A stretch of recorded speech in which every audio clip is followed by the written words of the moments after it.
मिरजेत एकाच्या डोक्यात रॉड घालून जखमी केल्याची घटना, पूर्वीचा वाद यावरून हाणामारी, 2 जण जखमी.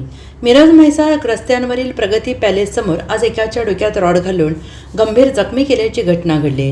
मुस्ताक मोमीन हा गंभीर जखमी झाला आहे. राज फॅब्रिकेशनमधील तो कामगार असून KGN फर्निचर दुकान मालकाने तसेच कामगारांनी त्याला मारहाण करून जखमी केला आहे. मासूम पठाण, तालुकादार पठाण, हुसेन पठाण, अलासे सुतार तसेच अन्य कामगारांनी त्याला मारहाण केली. या मारहाणीमध्ये एक 4 चाकी वाहन आणि काही नुकसान झाले. मिरज शहर पोलिसांना याची माहिती मिळाल्यानंतर घटनास्थळी मोठा बंदोबस्त लागलेला असून जखमींना मिरज शासकीय रुग्णालयामध्ये दाखल करण्यात आलेला आहे. मागील काही वाद असल्याने आज ही मारामारीची घटना घडल्याचं समजत आहे. या मारामारी 2 जण जखमी झाले आहेत.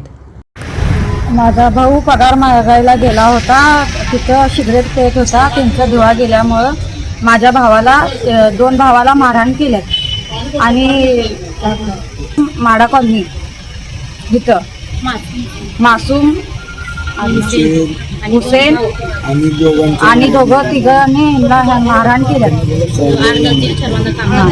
8-10 जण होते. Bureau report SBN Marathi, Miraj.